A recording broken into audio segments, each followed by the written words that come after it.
Hey, what's going on, guys? Thanks for joining us for another episode of Conversations with Dr. Kasalia. This week, I have a very special guest. He's a very close friend of mine, Dr. Ross Cushing. And because we are in quarantine, we're doing this via Zoom. So I'm going to add him into the room here. It'll just take a moment here.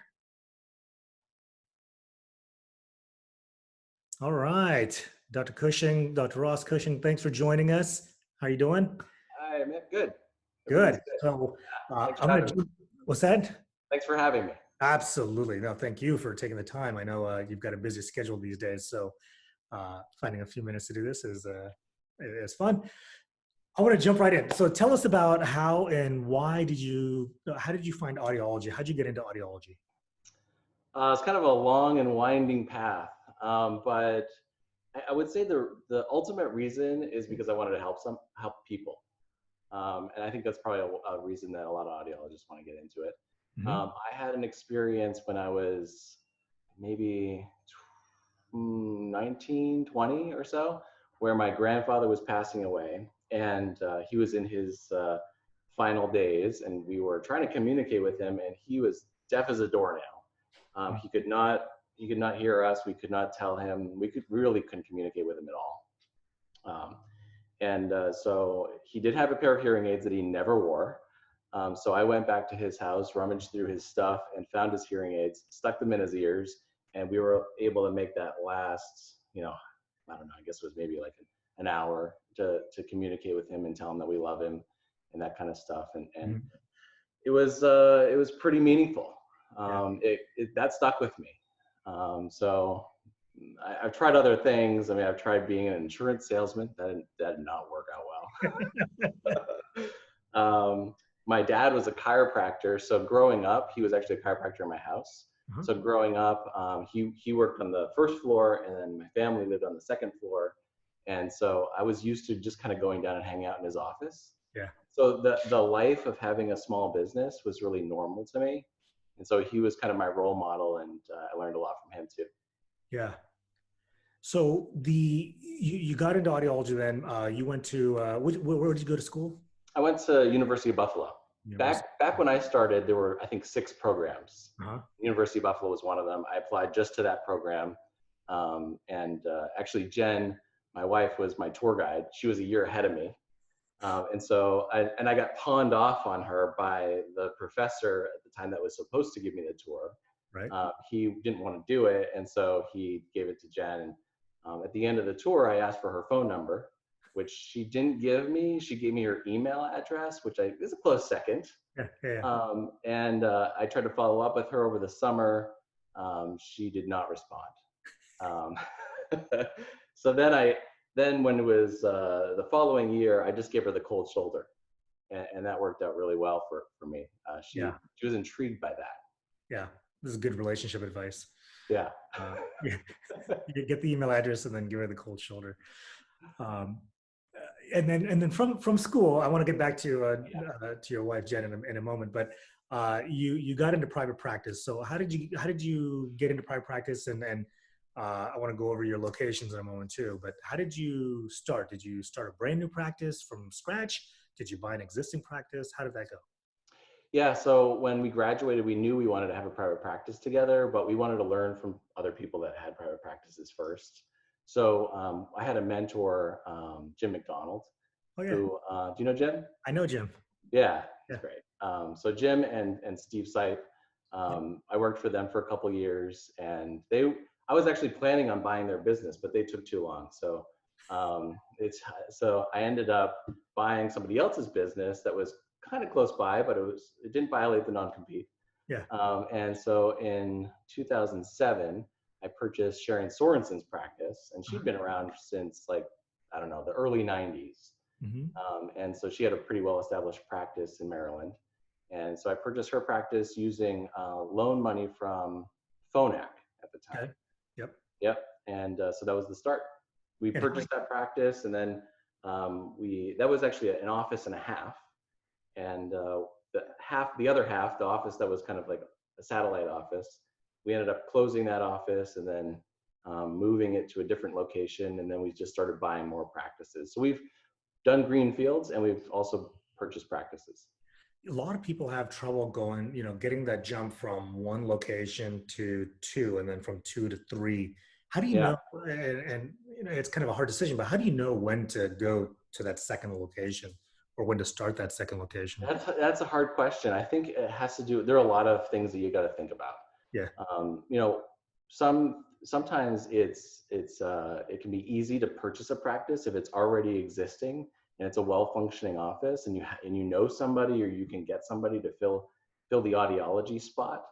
Then it's relatively easy to buy a practice and staff it with somebody, Mhm. and you're not going to make a lot of money doing that, but you may maybe make a little bit of a margin, and then you can have two offices. You have to do a lot more work though. You're gonna have to probably do almost double the work, because you're trying to manage your office while and see patients, and then also do another office. Right. So and then it's a question of going from 2 to 3 and then 3 to 4. At some point for us, I think it was around 8 offices that we felt like, oh yeah, we could probably expand to like triple this. And so we tried to do that anyway. We went from 8, I think it was maybe 7 or 8, to like 24. Wow. Yeah, so that was a big jump. That was in 2017. Right. Um, that probably wasn't the best way to do it. Uh-huh. Well, let me just say it was a learning experience. Okay, good.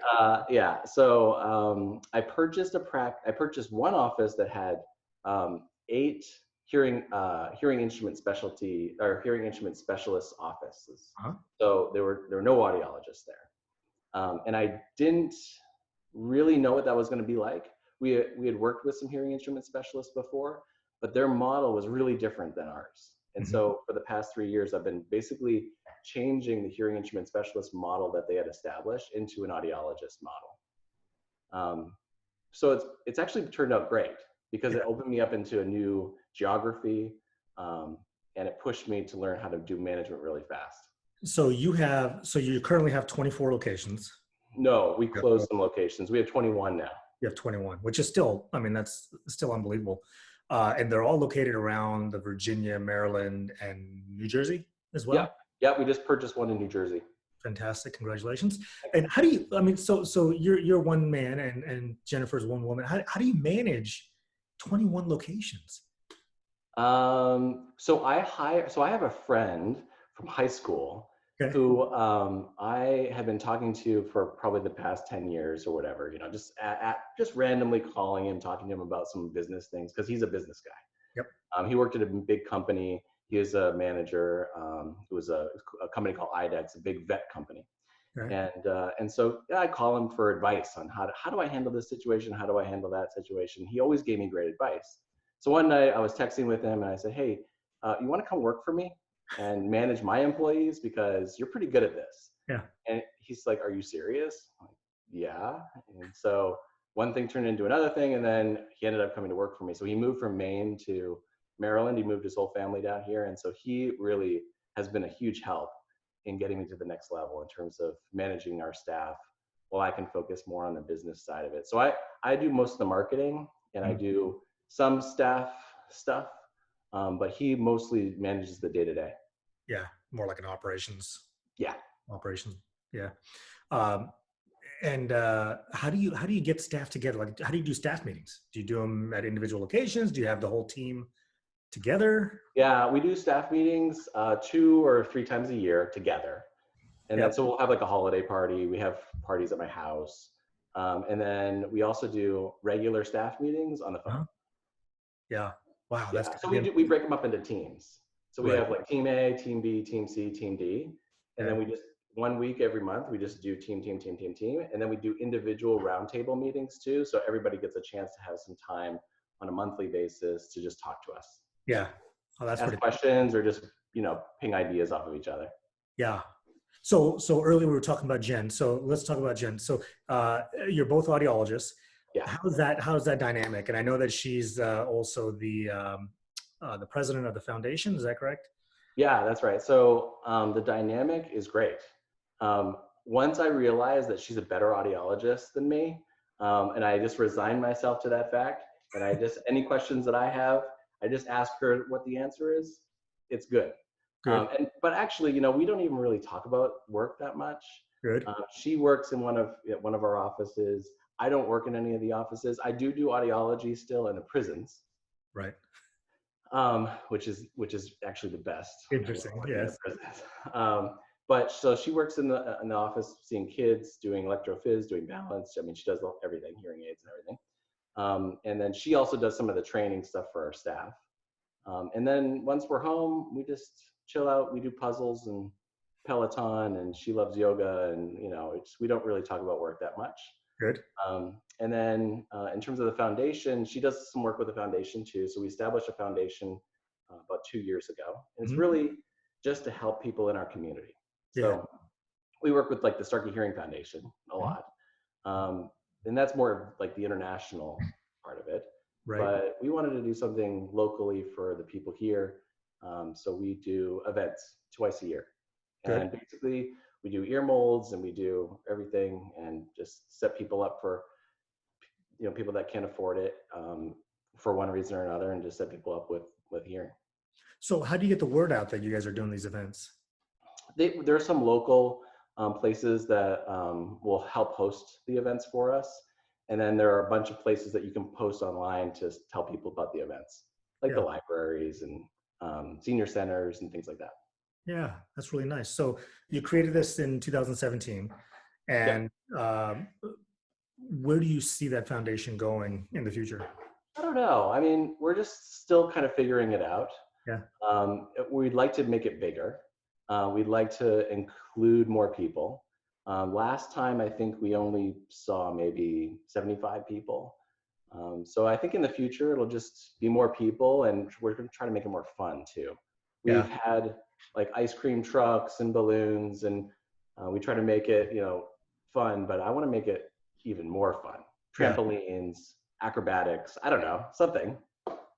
Do you participate as an acrobat, or? No, I would hurt myself. Okay. And, Don't do it. Don't do it. How can people help your foundation?